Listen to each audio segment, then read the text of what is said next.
Membangun Demokrasi Melalui PDI oleh Niko Daryanto.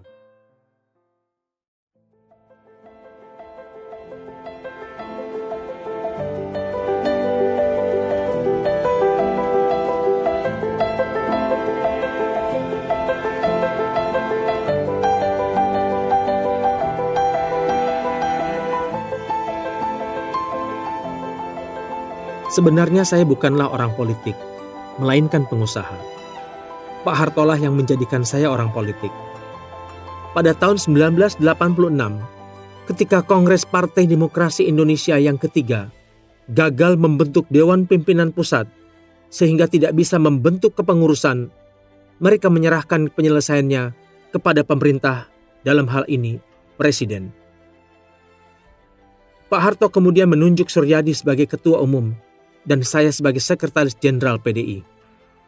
Pak Harto menunjuk saya justru karena saya seorang pengusaha. Pak Harto menginginkan PDI menjadi sebuah partai yang kuat. Oleh karena itu, harus dipegang oleh seorang profesional dan memahami manajemen. Lebih penting lagi, Pak Harto mengatakan bahwa ia ingin PDI hadir sebagai satu-satunya partai yang diharapkan dapat mengembangkan demokrasi di Indonesia, karena demokrasi tidak dapat dikembangkan melalui P3 dan golongan karya. Jadi, tanggung jawab yang diberikan Pak Harto sangat besar. Keinginan Pak Harto itu menjadi motivasi yang hebat bagi saya untuk bekerja dan mengembangkan karir di dunia politik. 25 tahun saya menjadi pebisnis. Saya juga pernah bekerja di Australia dan Singapura. Penunjukan saya sebagai sekjen partai politik membuktikan keberanian Pak Harto. Ini suatu kebijaksanaan. Saya tidak tahu siapa yang memberikan rekomendasi sehingga Pak Harto memilih saya. Pada saat itu, Menteri Dalam Negeri Supardjo Rustam yang menghubungi kemudian mengantar saya bertemu dengan Pak Harto. Saya melihat di dalam pembentukan DPP PDI baru ini, sekaligus dilakukan peremajaan. Karena usia pengurus sebagian besar di bawah 50 tahun, bahkan ada yang di bawah 40 tahun. Pesan Pak Harto pada saat itu hanya satu kalimat, jangan ragu-ragu. Kalimat itu diucapkan Pak Harto sampai 3 kali. Artinya, pada saat itu Pak Harto sangat serius merealisasikan niatnya membangun PDI. Dukungan Pak Harto terhadap PDI ditunjukkan juga dengan adanya dukungan dari Menteri Dalam Negeri dan Panglima ABRI. Kami diberi kebebasan untuk mengembangkan PDI. Tidak perlu ikut-ikutan. Selanjutnya, pertemuan dengan Pak Harto dilakukan secara formal dalam konteks partai politik. Namun, suatu ketika, saya dan Pak Suryadi diundang ke Cendana berkaitan dengan mantan Presiden Soekarno. Ini terjadi karena pada kampanye pemilu 1987 tampak sekali muncul gambar Bung Karno. Pak Harto menjelaskan bahwa ia sangat menghormati Bung Karno, mengangkatnya sebagai pahlawan proklamator, mentasbihkan namanya pada Bandara Internasional Soekarno-Hatta, serta memakamkannya di Blitar. Menurut Pak Harto, negara sudah memberikan yang terbaik untuk mantan Presiden Soekarno, sehingga PDI tidak perlu pula ikut-ikutan. Pada masa kepengurusan Suryadi dan saya, Megawati dan Guru Soekarno Putra mulai aktif di PDI. Sama sekali tidak ada intervensi dari pemerintah maupun Pak Harto terhadap hal ini. Termasuk tidak ada larangan terhadap putra-putri Bung Karno untuk melakukan aktivitas politik. Terbukti di sepanjang masa pemerintahan Pak Harto, Megawati dan Guru bisa menjadi anggota DPR RI. Dalam pertemuan partai politik dengan Presiden pun, perihal keberadaan putra-putri Bung Karno tidak pernah disinggung oleh Pak Harto. Dirancang secara terukur. Di mata saya, Presiden Soeharto adalah sosok yang disiplin, cerdas, terampil, ahli strategi, dan bijaksana. Kemampuan manajerial Pak Harto sangat luar biasa. Buktinya, apa saja yang direncanakannya bisa terlaksana. Pak Harto selalu menyelesaikan semua program yang sudah dicanangkannya, termasuk pembangunan pertanian, infrastruktur, kesehatan, pendidikan, teknologi, dan ekonomi. Di bawah pemerintahan Pak Harto adalah program pembangunan yang sangat terukur. Kalau kita membaca GBHN atau garis-garis besar haluan negara, kita akan melihat bagaimana pembangunan Indonesia dirancang secara terukur. Pak Harto tidak pernah membuat sesuatu yang tidak akan bisa dilaksanakan. Ini yang menyebabkan berbagai program pembangunan melalui 6 rencana pembangunan 5 tahun atau Repelita bisa mulus terlaksana. Program listrik masuk desa, pembangunan puskesmas, sarana pendidikan, program-program pertanian adalah hasil pemikiran Pak Harto yang sangat orisinal. Dari sisi gagasan saja, Pak Harto sesungguhnya sudah menjadi pahlawan bagi bangsa Indonesia. Kalau kita ingin menimbang-nimbang antara jasa dan kesalahannya, sangat tidak adil kalau hanya kesalahan Pak Harto saja yang dilihat. Lihatlah di sekitar kita. Di belahan dunia mana ada pemimpin yang tidak membuat kesalahan? Peningkatan kesejahteraan dan kondisi sosial Indonesia di masa kepemimpinan Pak Harto sangat meningkat. Belum lagi bermartabatnya harga diri bangsa Indonesia di mata internasional.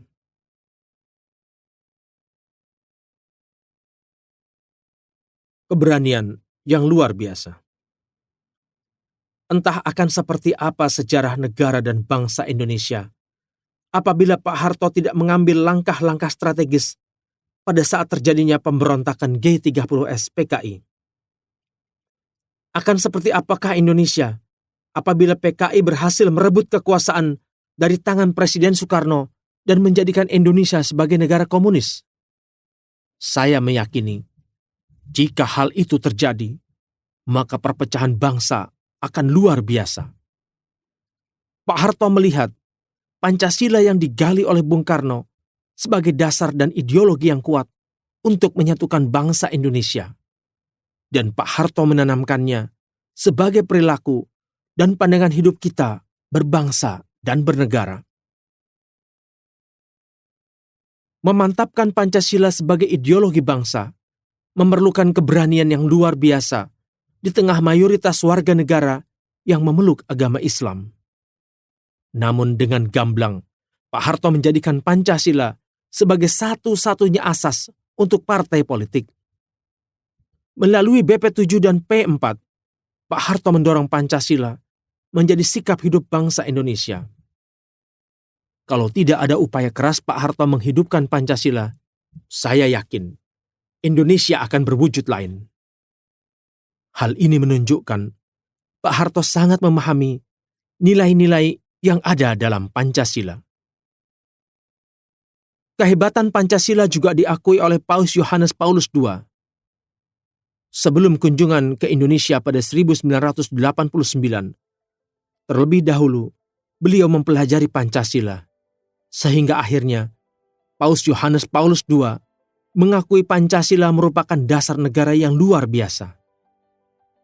Pak Harto pun dalam setiap pidatonya selalu mengatakan Pancasila merupakan dasar bagi negara dan bangsa Indonesia dalam melaksanakan pembangunan.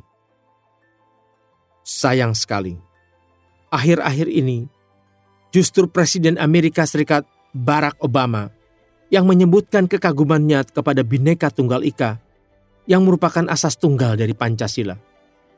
Sementara para pemimpin Indonesia masa kini tidak pernah lagi mengucapkan Pancasila. Pancasila sudah ditinggalkan.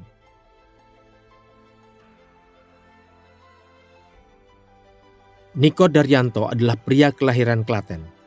Ia mengawali karir politiknya di Partai Demokrasi Indonesia dan sempat menjadi sekjen PDI Kubu Suryadi. Demi berkonsentrasi di kancah politik, ia tidak ragu melepas jabatannya di PT Pacific Chemical Indonesia pada tahun 1986. Hingga buku ini selesai ditulis, suami dari Roberta Sumari dan ayah dari 7 orang anak ini aktif di Partai Hanura.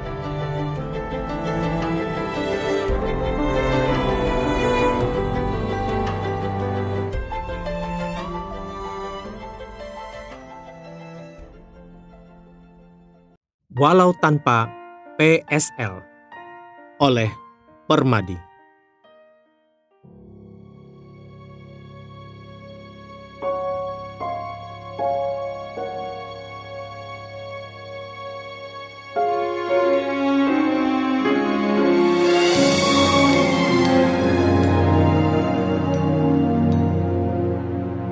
Suatu hari di tahun 1990-an, saya yang ketika itu menjabat ketua lembaga konsumen dipanggil oleh Pak Harto. Saya tiba didampingi Sudarmono, Wakil Presiden Republik Indonesia, dan kemudian terlibat pembicaraan yang asyik dengan Pak Harto. Melihat saya duduk bersilang kaki, Pak Darmono berbisik kepada saya, "Kakinya jangan ikut dong." Saya diam saja. Bagi saya, duduk yang enak itu ya yang tidak diatur. Saya melihat kepada Pak Harto. Tampaknya tidak ada masalah. Pak Harto bersikap biasa saja.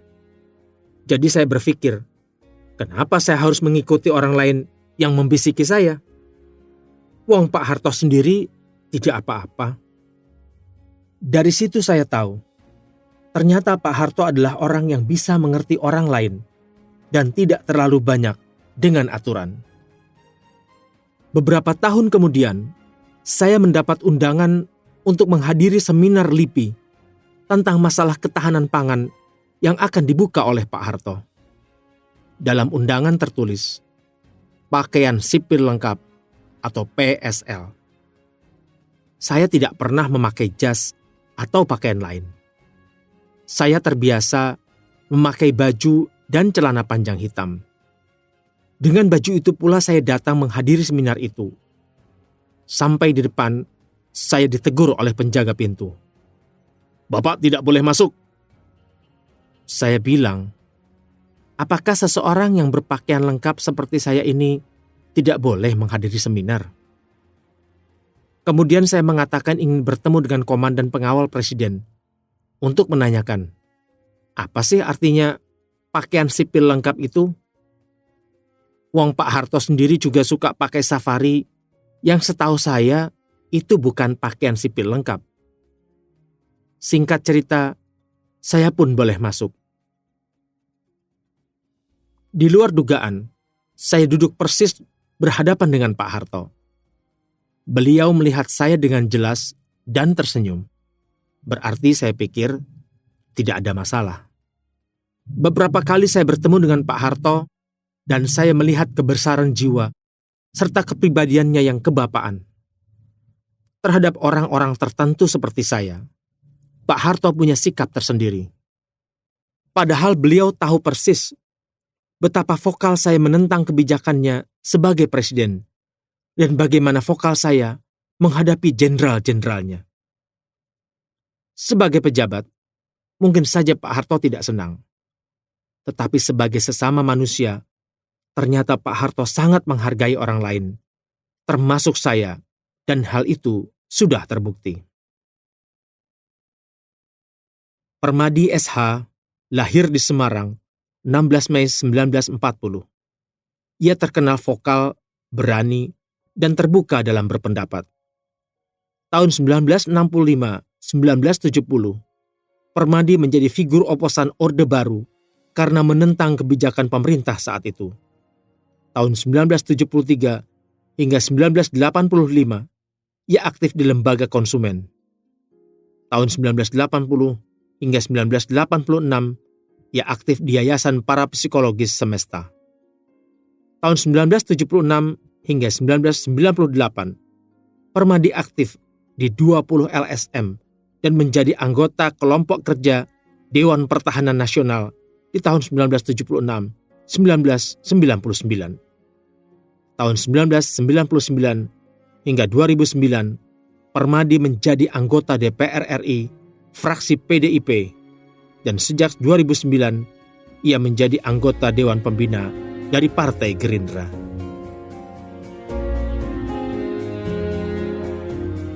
Dengarkan bagian selanjutnya hanya di channel Dengar Buku.